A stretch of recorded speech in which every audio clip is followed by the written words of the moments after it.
I wish I could hear you. I took the option of not helping them. I've been given the opportunity to talk for possibly the greater part of an hour, and I have a lot to say, and I'll try to be as brief and as succinct as possible. But the subject of where are we going to go from here, which has been turned into the title, The Forms of Freedom, is something that has been on my mind now for literally decades. It just isn't 1985. And it's been particularly the case in the past few years, where I have been obliged to think about the problem from my own experience and from a very long background in the left. Where to begin? The big problem I think most of us really confront, or at least the problem that I usually encounter, is the fact that people feel disempowered. History has taken a very nasty turn, and let's be frank about it. We have gone from a world, how far back depends upon how far back you want to look. I can even go back to the 1930s, where people felt they had control over their lives. You lived in neighborhoods, you lived in fairly extended families. Even if you lived in a city like New York, and certainly also in San Francisco, you had richly articulated neighborhoods.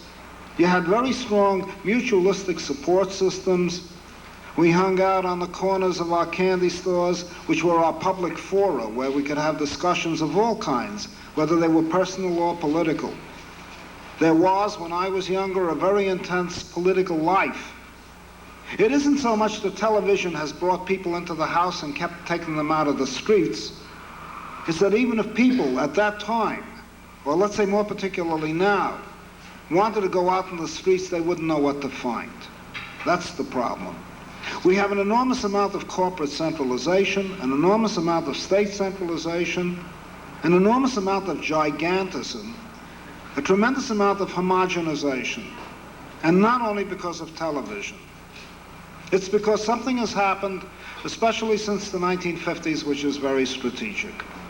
And that is that the buyer-seller relationship, the commodity relationship, has begun to invade our lives. You could go home from work, and when you came home from work, you came into a pre-industrial society in many respects. You had your parents around, and you had your grandparents around, and you had several generations all intermingled with each other. People were not that concerned with making money off each other. They didn't invest in their family. They didn't buy ideas. They lived a real community life, however much it was undergoing decay. And even though you had a radio set that could hold you in the house no less than a television set could today, people wanted to go outside and communicate with each other. They had developed the habits of discourse. They had developed the habits of intercourse, which came from another age. So that when you went home from your factory, which was a realm of capitalist production, or if you went home from your office, which was a realm of business and commerce, you could still come into an intimate realm of personal life, of social life, of neighborhood life.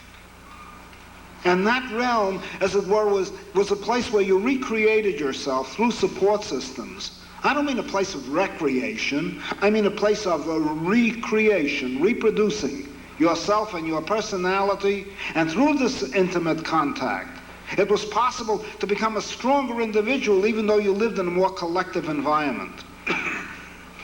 That world has been eroded and subverted steadily by the encroachment of the factory, of the office, of the supermarket into our own personal lives and finally into our own heads.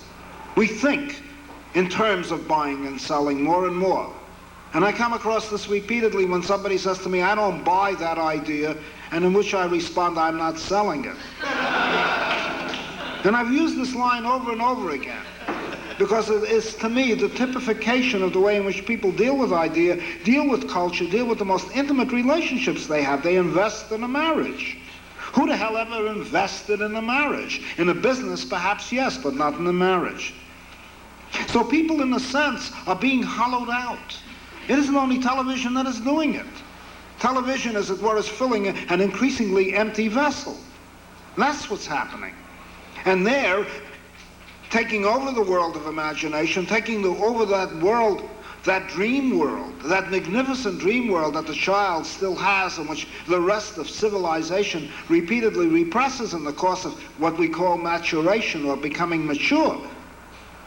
Television has begun to fill that in with its synthetic plots, with its advertising, with its one-dimensional pictorial image of what reality is all about. This terrifying problem has made us ask the all-important question that most people do when they encounter an analyst today. Not why do I have a twitch, not why do I have a shudder, why is it that I have dreams that wake me up, why do I wake up screaming at night? Those were the questions that you went to in the 1930s if you had a psychological problem and if you went to a therapist. Now they go around and they ask the question, who am I? Who am I? What am I? Why am I? And the key thing that is involved here is what they're asking is, what is their place in the world? Because there is no place in the world for people to be human again. There is no place in the world for people to be personal and to have a personality. And for that reason we go madly and insanely after all kinds of fashions today to decorate what is a very deep sense of hollowness inside us. We cover ourselves up. We cover ourselves up with different hairdos. We cover ourselves up with different styles of clothing. We cover ourselves up with all kinds of accoutrements. We have to wear Thunderbirds to play Indian. Or we have to wear leather jackets to be tough, even though we may be accountants somewhere. Or we have to dress like prostitutes so we look interesting, even though we may be secretaries somewhere. All of this, we wear boots in the summertime. Who the hell ever wore boots in the summertime? But all of this is meant to make us interesting to ourselves because we are so hollowed out by the breakdown of community, by the mutual networks of support systems, by the rich articulation of a spontaneous cultural life that comes out of the streets and that comes from the intercourse of past as well as present and hopefully future, through the different generational interactions that exist. And we are faced with the real problem not only of whether or not we have power anymore over our lives, but who are we and why are we alive? And that becomes the great therapeutic problem in psychiatry today.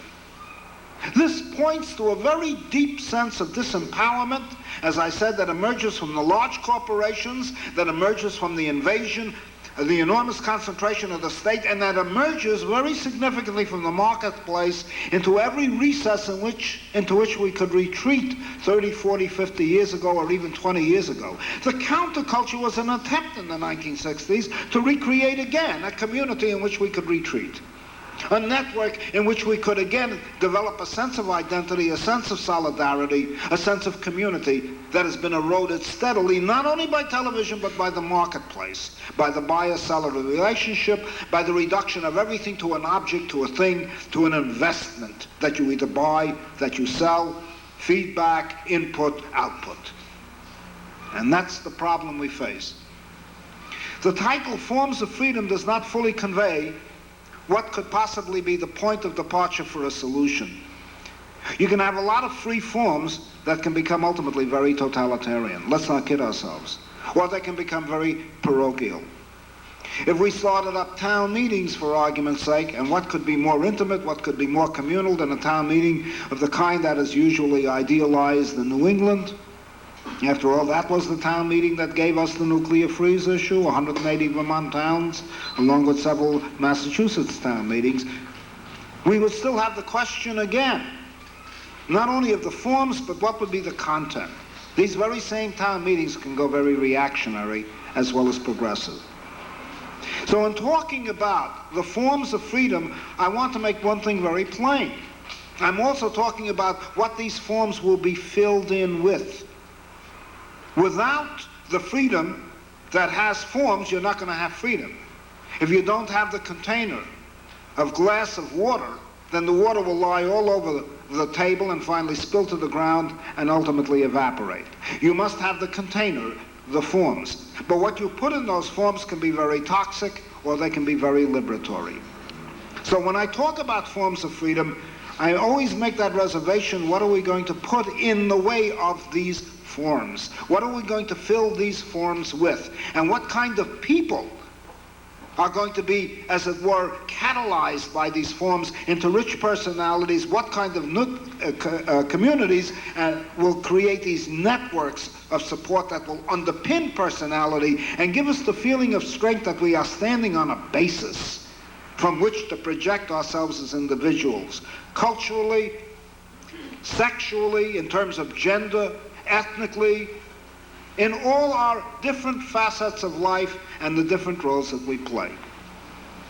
Now, briefly, we have had a very rich history of free forms. We have in fact had a very rich history that I would call libertarian, not in the sense of the Libertarian Party or the right-wing libertarians. That is a word that has been stolen. The people on the right who call themselves libertarians are proprietarians. Their main concern is to own property as the basis for freedom. They're not interested in freedom, they're interested in what they call liberty. Liberty means the right to turn land into real estate. Liberty means the right to own a redwood forest and cut it down if you want to. Liberty means, and there's nothing wrong with liberty in a more expanded sense, but it is so tied to property that it means literally owning the community. That is not what I mean by the word libertarian. In fact, the word libertarian was invented literally by Élisée Reclus in the 1890s when the word anarchist became illegal in France because of terrorist activities. Élisée Reclus, who was a very close friend of the Russian anarchist Michael Bookchin, and it's just worth mentioning this in passing, had to invent a word for anarchist because if you called yourself an anarchist, the flicks would immediately pick you up and throw you into jail. You couldn't call your periodical anarchist, you couldn't call yourself anarchist, you couldn't use the word in anything